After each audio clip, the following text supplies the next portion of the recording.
warahmatullahi wabarakatuh. Waalaikumsalam. Nah, Sobat ATR BPN, kali ini kita kedatangan narasumber yang luar biasa. Kalau Sobat ATR BPN suka olahraga pagi, pasti tahu dengan narasumber yang satu ini. Siapa lagi kalau bukan Bapak Agus Jatmiko. Nah, Pak Agus Jatmiko ini sudah malang melintang di ATR BPN. Sekarang beliau menjadi Widya Iswara ahli utama, bener ya Pak? Bener. Nah, kita mau nanya-nanya nih Pak. Boleh, silakan. Awalnya Bapak di ATR BPN itu dari tahun berapa dan sebagai apa? Perjalanan Bapak sampai sekarang bisa jadi Widya Iswara ahli utama. Baik, terima kasih. Ya. Maaf Pak, lupa. Saya belum kenalin teman saya Pak. Ini teman saya belum saya kenalin. Ini Mimin. Mimin. Jadi kalau sobat tahu suka IG, buka IG sosok Mimin, nah ini. Oh ini. Nah ini. Mimin tuh kayak penjaga villa ya. Daripada abang kayak tukang kondangan. Loh, Pak Agus juga pakai batik loh. Mohon maaf loh. Ini bukan batik. Oh bukan, apa itu? Salah. Ini pakaian dari Toba. Dari adat Batak.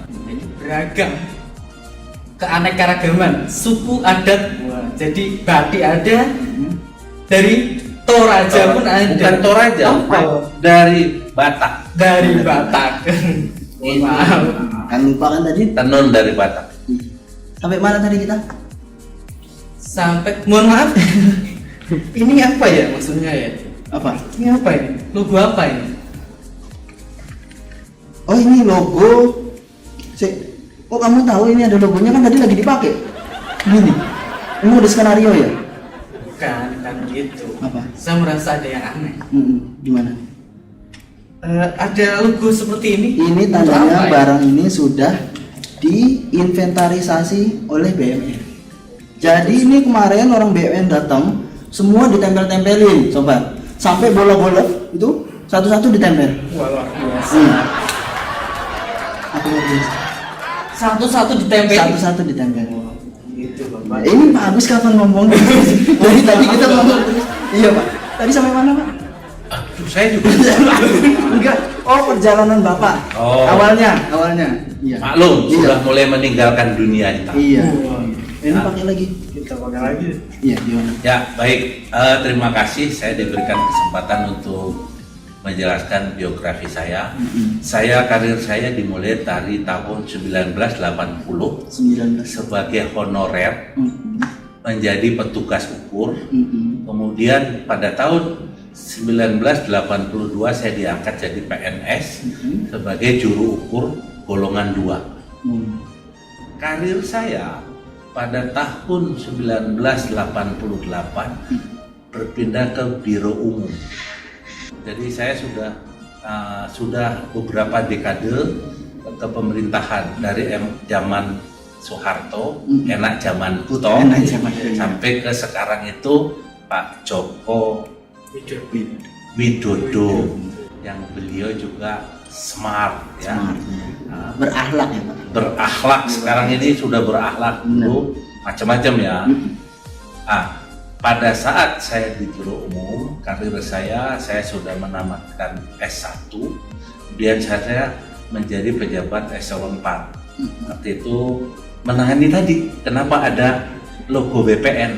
Tugas saya adalah menginventarisasi aset-aset yang ada di BPN seluruh Indonesia. Berarti izin Pak, itu kalau kayak branding itu benar-benar seluruh Indonesia Pak di branding. Hanya jadi kalau di pusat kewenangannya kita sebagai kuasa pengguna barang, kalau di daerah di Kanwil itu kuasa pengguna barang di provinsi. Kemudian di kantor pertanahan kuasa pengguna barang di kantor pertanahan.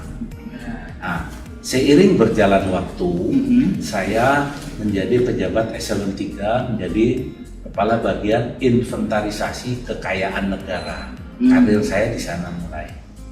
Kemudian setelah saya di Biro Umum, saya mendapatkan pendidikan S2 Manajemen Sumber Daya Manusia.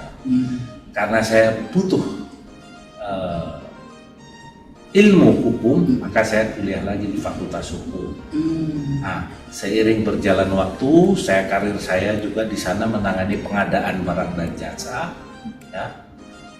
Telah menangani pengadaan barang dan jasa, 2006 diangkat Kabag IKN, 2008 ya, saya ditugaskan menjadi Kepala Bidang Pengendalian Pertanahan dan Pemberdayaan Masyarakat di Sulawesi Tenggara.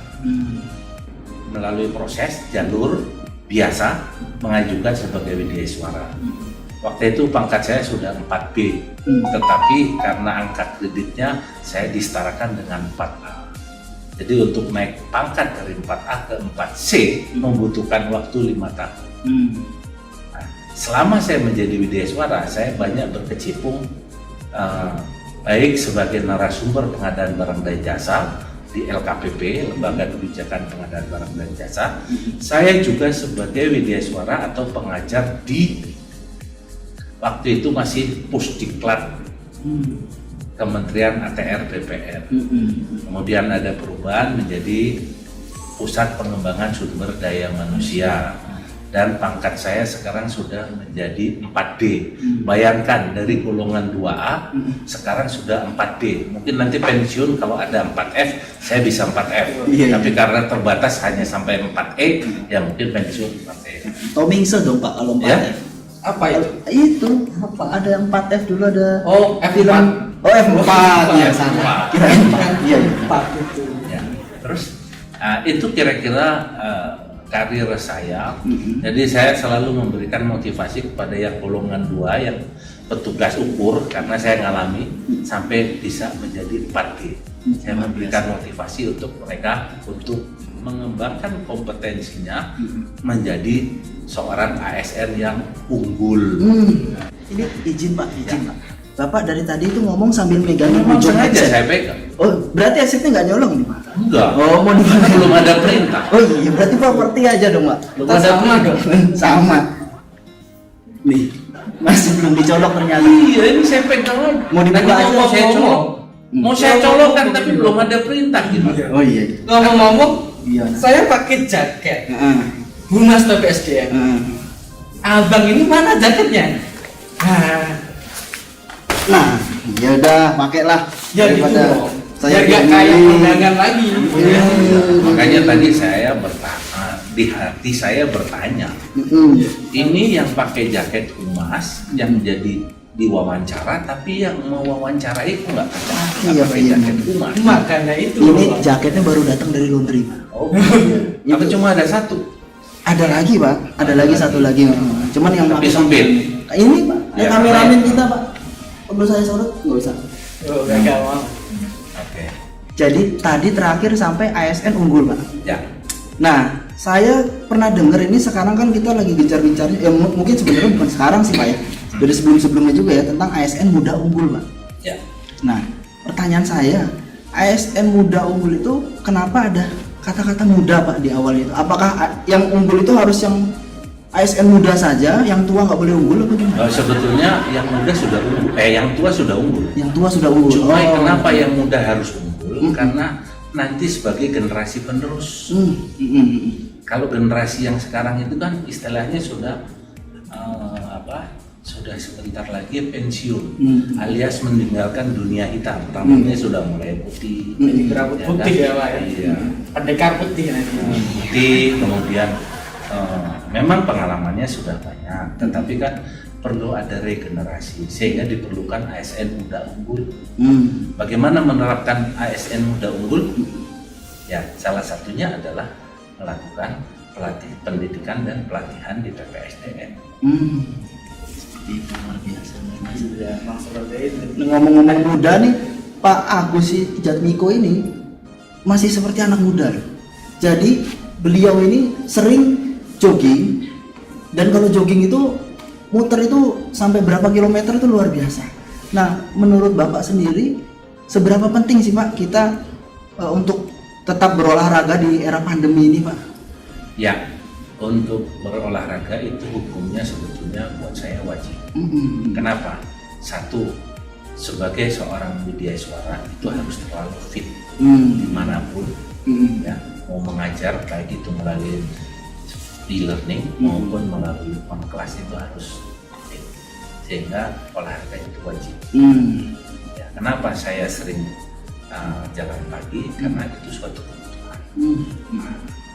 Oleh sebab itu diharapkan ya kita semua walaupun suasana COVID, untuk supaya tidak tertular COVID, salah satunya adalah supaya imun berolahraga. Berarti salah satunya jogging sambil menikmati matahari yang indah, yang enak di ya, sehingga suasananya pun nyaman. Kalau sudah nyaman, pikiran fresh, benar. Supaya jantung kita tetap sehat ya Pak. Tetap sehat, betul. Nah, mungkin tidak dipaksa ya sesuai dengan umur ya. Umur saya 26. Tapi dibalik ya. Nah, sudah 62 umur saya. Luar biasa. Itu makanya Sobat ATR, Pak Agus saja yang umurnya baru 26 itu masih rajin olahraga. Kalian kalau ada senam pagi ikut ya. Nah, seperti itu. Balik lagi ke yang agak serius nih ya. Kembali ke hal serius ya. Menuju corporate university ini adalah sesuatu yang sedang digaungkan oleh PPSDM, Kementerian ATR BPN. Menurut Bapak, corporate university itu seperti apa sih Pak? Baik, sebetulnya corporate university itu adalah bukan universitas biasa, tetapi dia sebagai di dalam bagaimana mengembangkan SDM di dalam satu organisasi. Salah satunya adalah dengan membentuk corporate university. Corporate university itu semuanya terlibat, dari mulai pimpinan tertinggi, pejabat eselon 1 sampai tingkat bawah itu terlibat semua, merasa bertanggung jawab. Siapa yang membuat meramu mata pelatihannya? Ya, keterlibatan dari unit-unit teknis yang memang membutuhkan apa sih Tuhan dari unit-unit teknis itu. Nah, yang tahu mereka menyampaikan, kemudian kita menyusun kurikulum itulah dibuat sebagai bisa dalam bentuk modul, bisa dalam bentuk kalau nggak pelatihan mungkin on the job training atau mungkin juga magang. Berarti dengan corporate university ini benar-benar pengajar-pengajarnya, materinya, kurikulumnya semua benar-benar dari orang PPSDM dan materinya juga disesuaikan dengan kebutuhan PPSDM. Betul. Jadi diharapkan ke depan dengan corporate university itu kebutuhan pelatihan itu diperlukan baik atau dibutuhkan baik peserta maupun organisasi.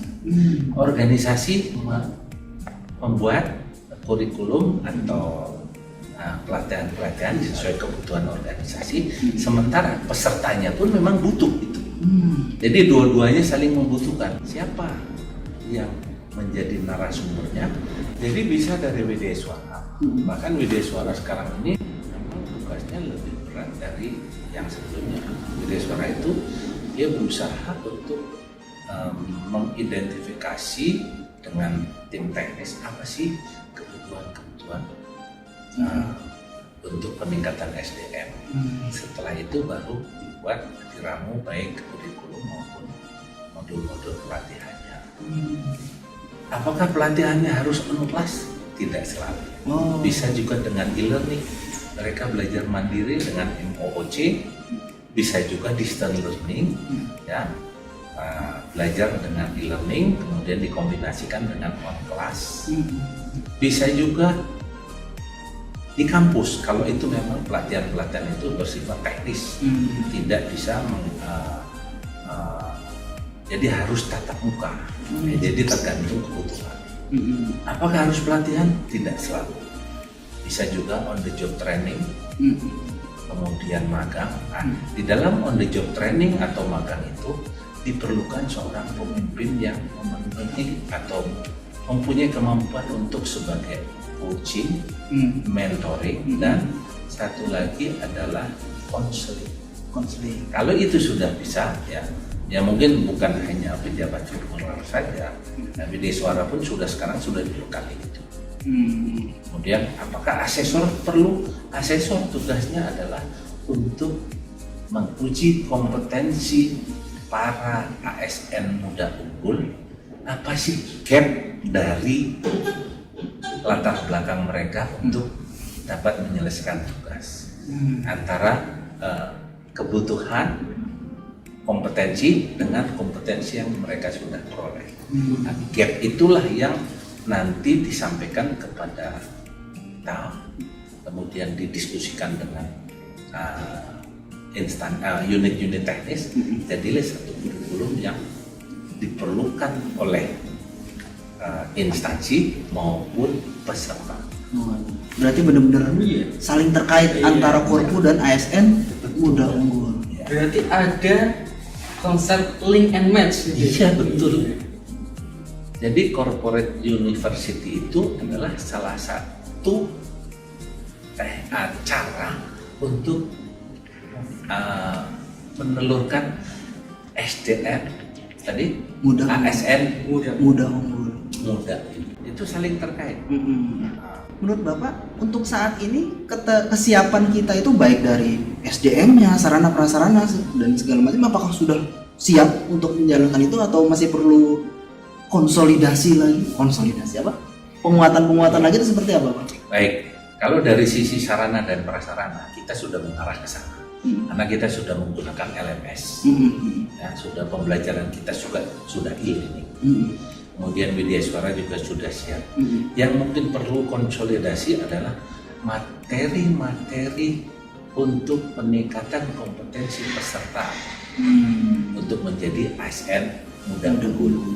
Jadi konsolidasinya saya kira ke arah sana. Ke arah sana ya. Bagaimana supaya pelatihan atau on the job training atau magang itu sesuai kebutuhan organisasi dan memang diperlukan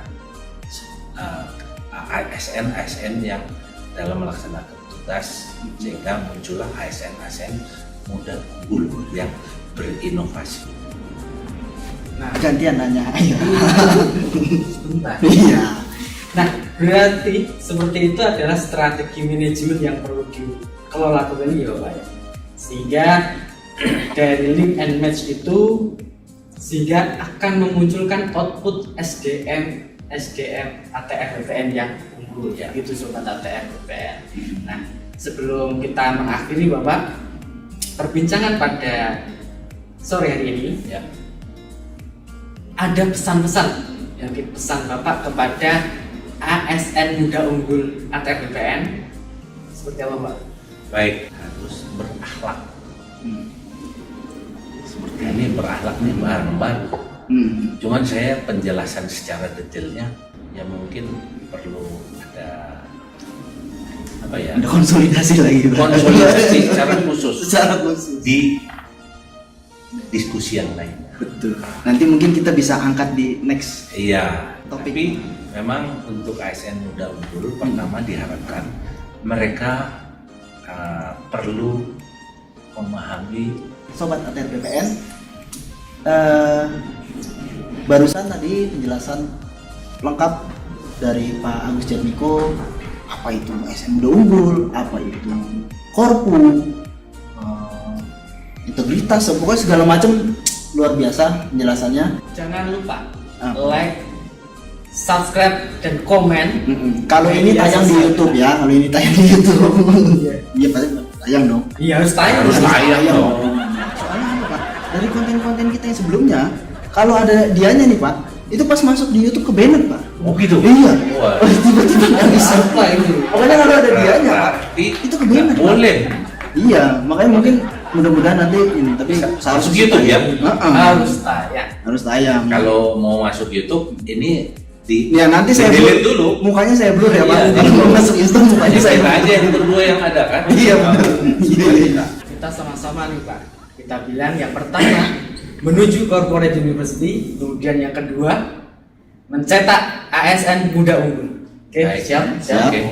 Lu kasih apa-apa? Oke. Apa dong? 1, 2, 3 menuju corporate university, mencetak ASN muda unggul. Muda dan unggul. Lambat. Yang belakang Pak ulangi ya. Bilangnya jadi mencetak ASN muda unggul. Oh, yang belakang ya. Ya. Apa ulang lagi nggak apa-apa biar siapa? Ya. Menuju corporate university, mencetak ASN muda unggul.